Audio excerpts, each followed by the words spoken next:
Sound check.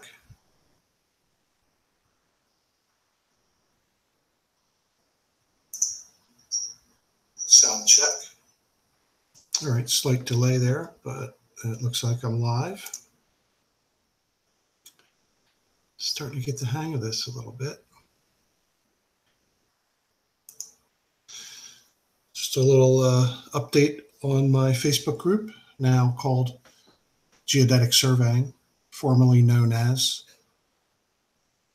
Flat Earth Can't Geodesy. I changed the background picture today. This picture comes from this book called The Transcontinental Triangulation, an American Arc of the Parallel, published in 1900. You can get a PDF of it here, and I've put a link to this book in the description box of the video. And this is it here. So I've been starting to read this lately, just in the last day or two. Table of contents is pretty interesting. Let's go through some of that quickly. It's probably very small on the screen here, so you'll want to get your own copy. Talks about the unit of length, the baselines, and it actually talks about the states that they went through. Here's the different bases: the El Paso base, Yolo, Holton, the Salt Lake base.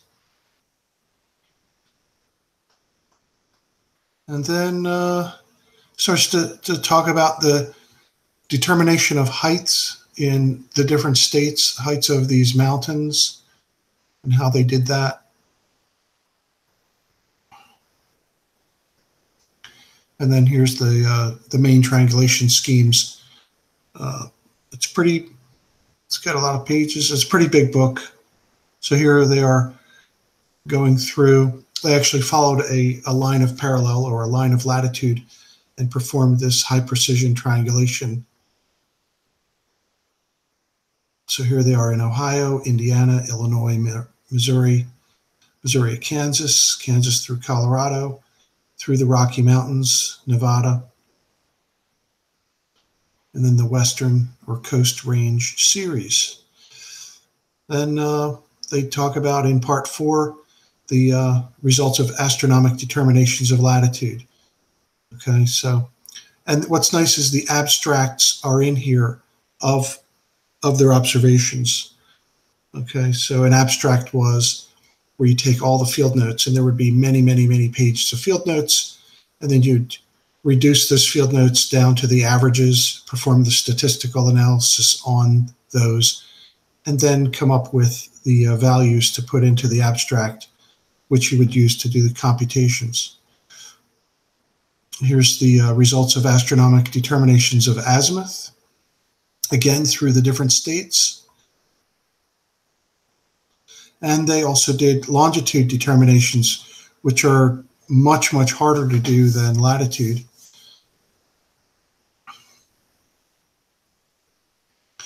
All right, well, anyway, so that's what I'm reading lately. That's what I've done in the group here recently. And what brings me to make this video tonight is someone wanted to post a link to a Flat Earth challenge or something. I don't know. I think it's on a Mark Sargent channel or something. I did not look at it. I think it involves that guy Ray, the former USDA surveyor, because I've seen him post things about $100,000 challenge before. So I didn't waste my time with that. But then I got this Skype message from Jaron today. I mean, like about 3 hours ago or so. That's it. He didn't say anything. He just posted this link. You know, I'm not going to watch this. You know, I'm laughing because who's putting up $100,000? And, you know, are they going to put it in a escrow account? Are they going to, is there going to be like a third party judge of what this challenge is? I'm not even wasting my time. Would I like to have $100,000? Sure. But, if someone's seriously putting up money like this and they want some real participation, I'll offer you a counter, because the thing about it is I look at this, I'm thinking, well, who's going to judge it? I mean, all of the work that pretty much all the work that I've done, just showing you pictures of, showing you this picture. Let me go to my, I show you this picture, and that's not good enough. That's not curvature. It's anything but curvature. It's perspective. It's everything else. Here's this elevation. This horizontal tangent plane is at elevation 256 over here in New Jersey, looking at the city of Philadelphia. Below it, up here at these 1,000-foot tall buildings. That's not curvature. So,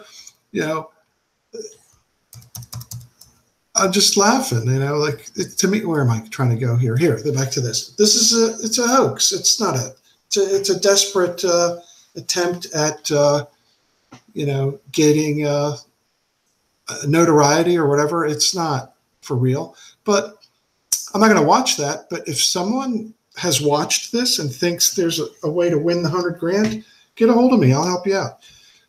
Just write what the proposal is. Write who is judging it.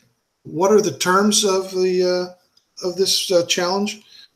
Who decides? Because like I said, you could give all the evidence you want, but evidence is different to different people in the eyes of the beholder, right? Or in the eyes of those who are believing one way or another. So how do you objectively do this? So here's what I'm going to offer in a real sense of putting out a challenge. Why don't we do this? The link to this document is in the description box. This is the Geospatial Position Accuracy Standards. If you're familiar with surveying, if you've done surveying, or if you're involved in any sciences, you realize there are standards, there are methods of determining how good your results are, what you're trying to achieve, and then a way of determining if you achieved that or not. So this is one set of standards. Back in the earlier days, these standards would actually specify how many angles to turn, how many distances to measure, so on and so forth. This set of standards no longer even applies. It doesn't talk that way anymore. It's all about positioning accuracy standards. So I'm just going to get down here to this chart. And I don't know if I can enlarge this a little bit. There we go. Basically, you just specify the accuracy classification. Are you trying to do a 1 millimeter survey, a 2 millimeter survey, 5 millimeters, 1 centimeter, 2 centimeter, whatever. And it's specifying a confidence interval. So, you would say to achieve 95% confidence, to get a 1 centimeter survey, you'd probably have to be repeating your observations, repeating your work. The repeatability of that needs to be better than probably half of that, you see, to assure that you are going to meet this. So why don't we pick something here? And by the way, you can state my survey will be within 2 centimeters horizontally, possibly 5 centimeters vertically. You can break it out that way. But let's look at this threshold here. Say let's pick an area and pick which band of accuracy we are stating that we're going to achieve by repeating our own work. All right, so here's what you could do.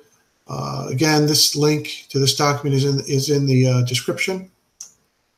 I've also provided this link where you can go and get a triangulation diagram. Actually, this is a control diagram for, you know, wherever you want to be here in the United States.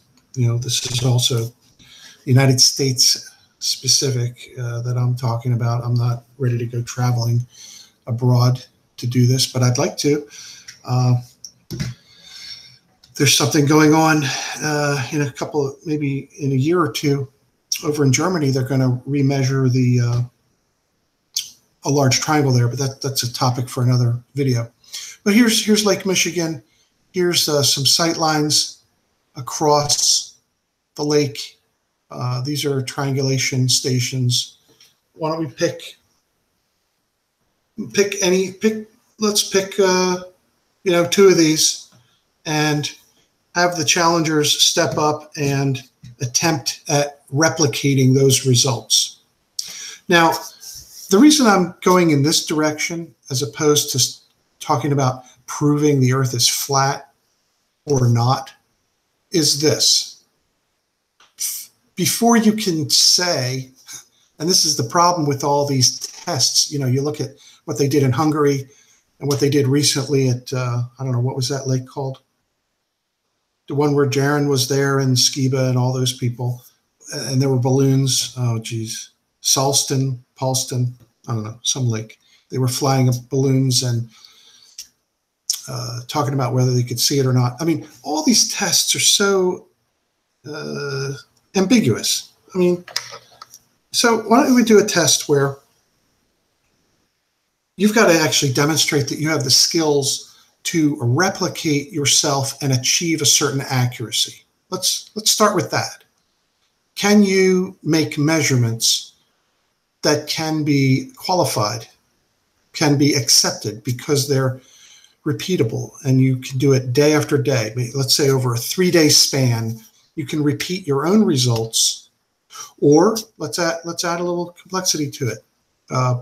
There's a third party brought in to verify your own results, or you make all of your field notes available. All of your data is available for others to scrutinize, look at, and you know, make a determination. Yeah, this is these are the positions they determined. I agree with that. To, you know, to whatever. So, you know, there's a few ways of doing this where you take this whole flat Earth, round Earth out of it for step 1. Step 1 is, can you actually measure? Okay. So if it could be shown that you can repeat yourself to some level of accuracy, let's say the 2 centimeter or 5 centimeters, which should be certainly adequate for determining, you know, curvature of the Earth.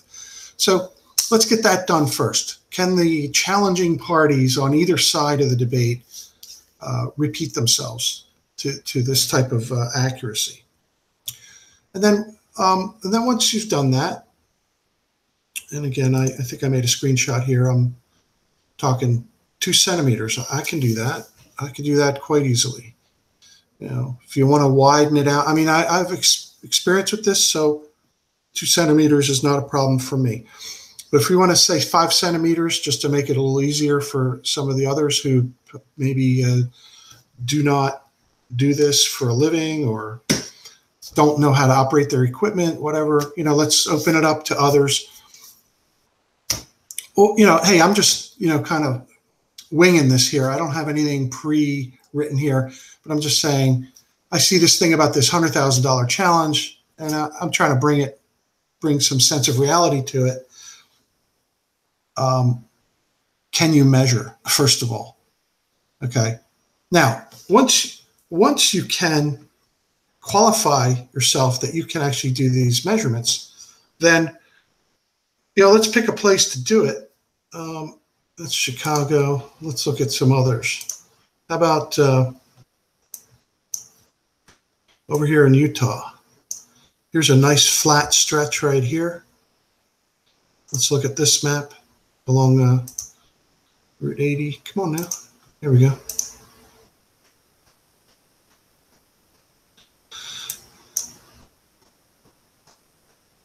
Right here. There's a bunch of marks here. Now, again, setting aside for right now whether the Earth is flat or round. Let's try to move over here. Oh, here, do it this way. Okay, these marks exist. They were obviously surveyed in the past by others, and you can see all the measurements it took to establish these geodetic control points. So, you know, can you repeat and achieve and come up with the same results? Can you come up with the same positions? Whether you agree with, if you think this is a hoax or something, you know, can you do it? Can you do the hoax? If it's a hoax, can you perform the hoax? Can you actually make these measurements and come up with the same values? And then can you explain what the hoax is? I mean, I don't see it as a hoax because I understand how this actually works. And, you know, that'd be another video in and of itself. But the real thing here is with all these stupid tests, you know, it's, you see all these tests, they're by the water. They're making video recordings and they're saying, I'm about 14 feet above the water. Why are you saying you're about 14 feet above the water?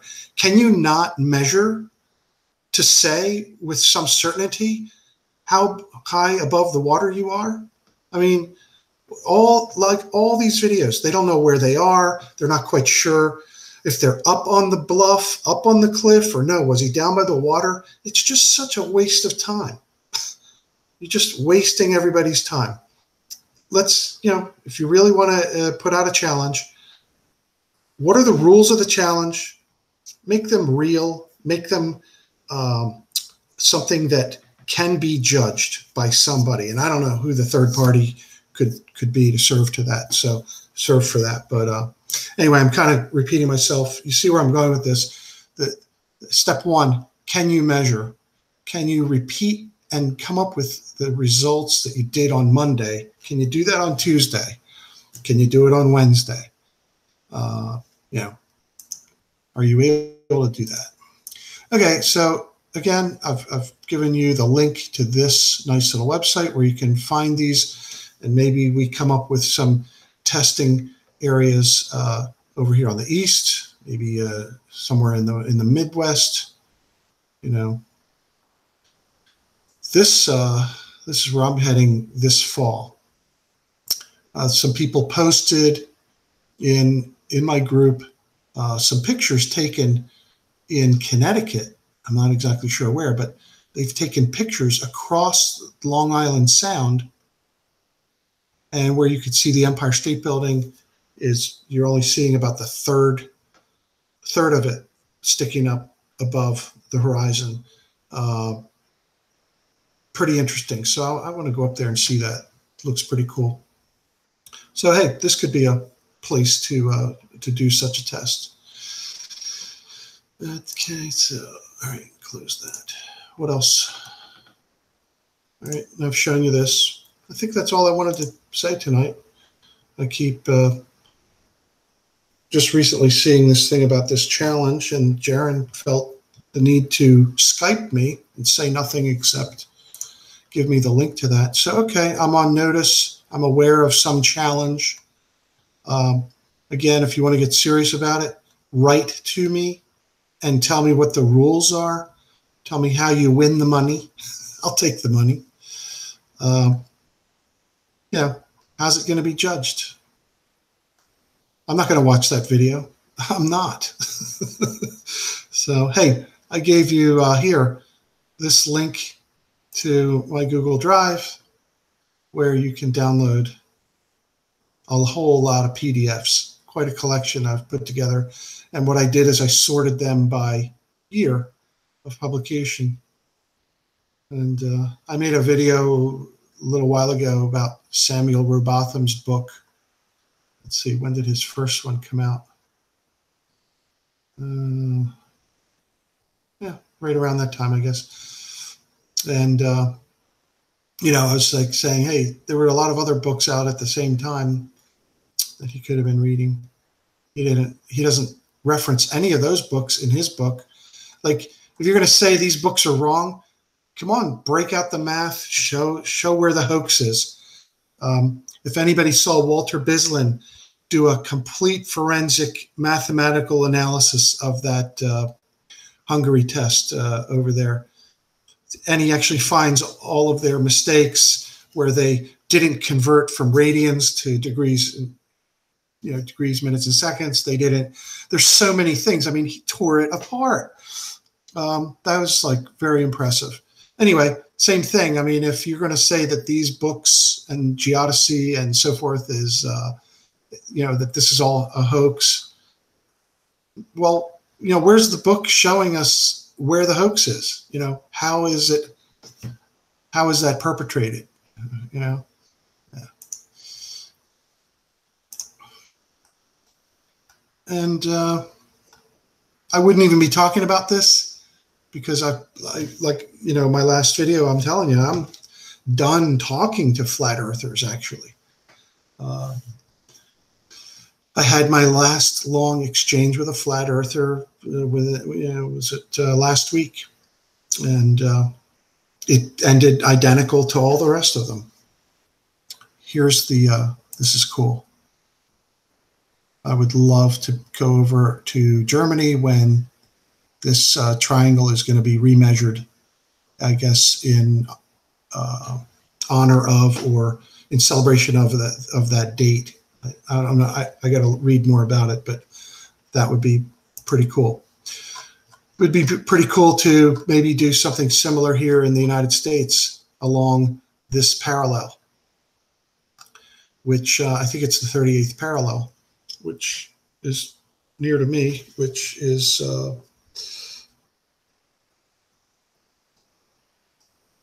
something I could do it in my neighborhood.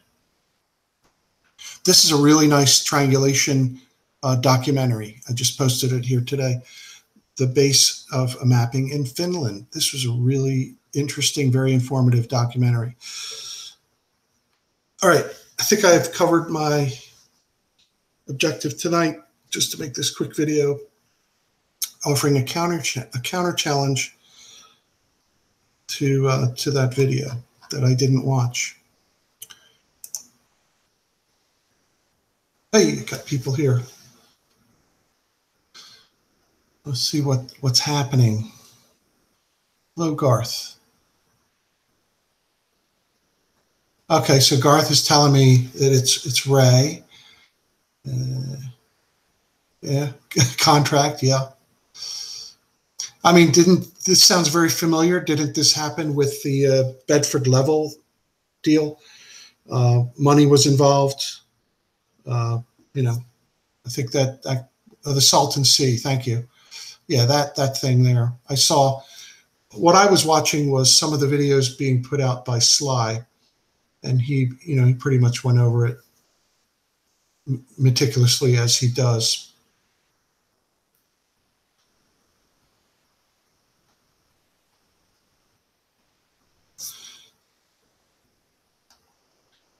All right. How many people are watching? 11 are watching. Okay. How you all doing tonight? Thanks for dropping by. Hey, Thomas. Very good.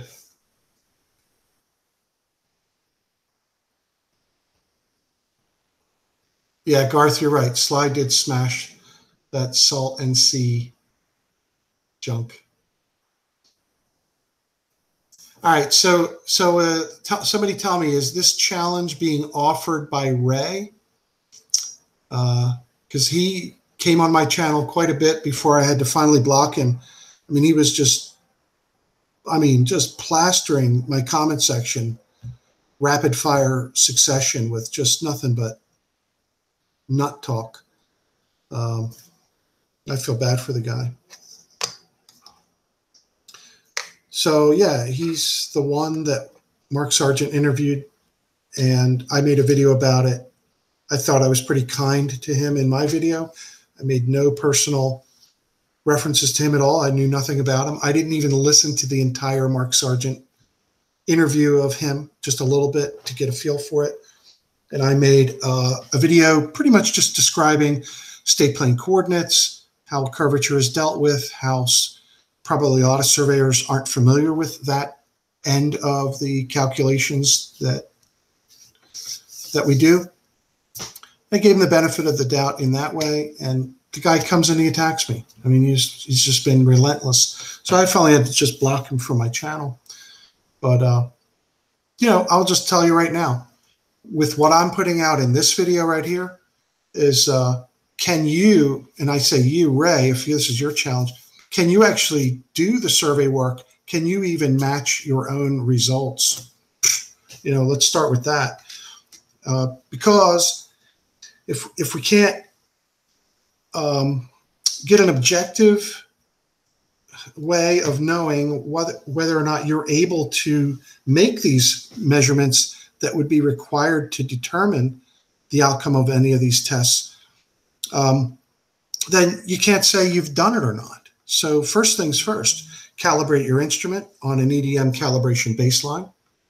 Make sure that it's performing correctly. I mean, it will do no good if, you know, electronics can go bad. So yearly we are, and sometimes more often than yearly, I mean, maybe several times a year, you want to, certainly before any very, very important survey, you want to test that equipment before you go and do the survey. So that's first thing first, is calibrate your instrument, assure that it is putting out results that match the national length standard, okay? Because everybody's foot or meter has to be the same. And, you know, or is it measuring angles correctly and so forth? Then you've got to build into the test methods that will trap any blunders, any errors, you know, and you'll end up with objective results. Then design a test, you know, design a real test. That's it. That's all I have to say about it. And yeah, get a P900. Doug asks, can you do a geodetic survey with a P900? Well, it would be interesting if they could take a P900 and put level crosshair in the instrument, put theodolite crosshairs in a P900 and build into the P900 the ability to level it precisely. Oh, tongue in cheek. Well, honestly though, Doug, I like the idea though, because I've talked about this with Soundly in the past. I've talked about this with other people, like, hey, can we get the ability to take that P900? Tell you what, the closest thing that I've seen right now is an instrument called the SX10, which has an 80 power zoom. That's not, I guess that doesn't compete with a P900, but it has a pretty good zoom on it. It's a 1 arc second robotic theodolite. It also takes pictures, and it also is a laser scanner.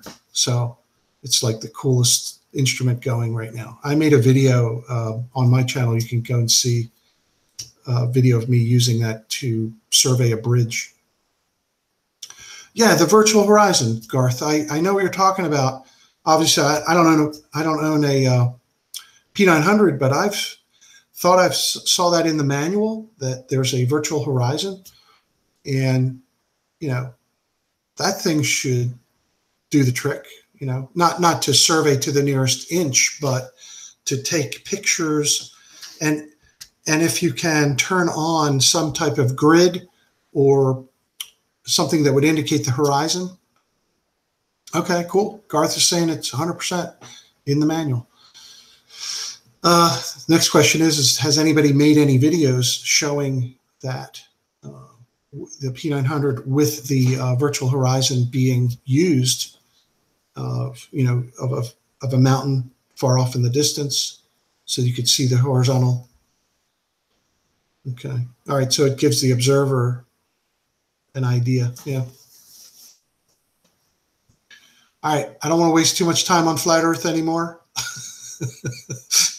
but I didn't want to leave a challenge unanswered. So, geez, like I said, I haven't heard from Jaron in forever, and he Skypes me to make sure I knew about the challenge.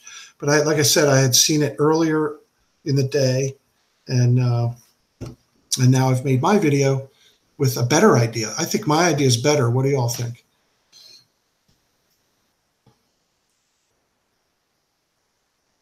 I think that if, we should take an area, take some location, design a real test, not just tests where you go, I can see it. So what? Let's design a real test. What is so freaking hard about that? Like I told the guys, whoever they were doing that, the FE core, I made a video showing them, hey, there's geodetic control around that lake. Why don't you at least reference it?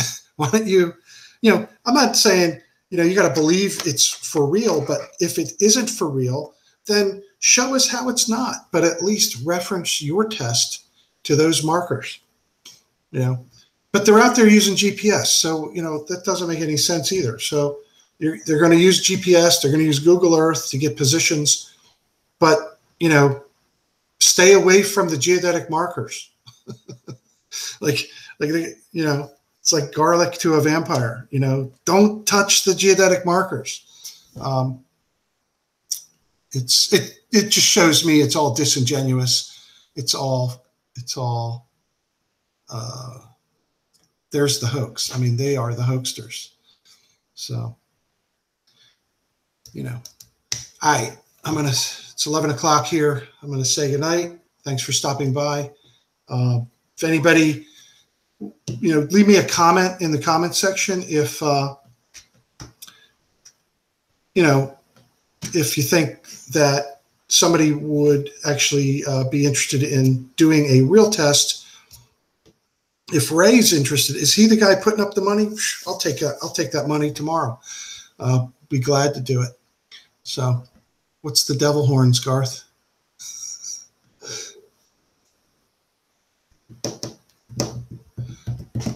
You're welcome, Thomas. How's things in well, no, wait, I was going to say how's things in New Zealand, but you're down in Bali, I think now, right? Where the heck are you these days?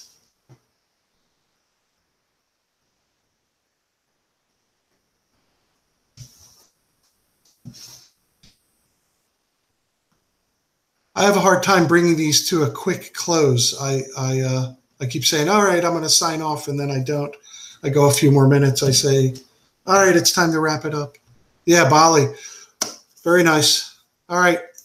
Well, thanks, everybody, for stopping by, and leave some comments. Keep me apprised of how I can get that money. I'll take it.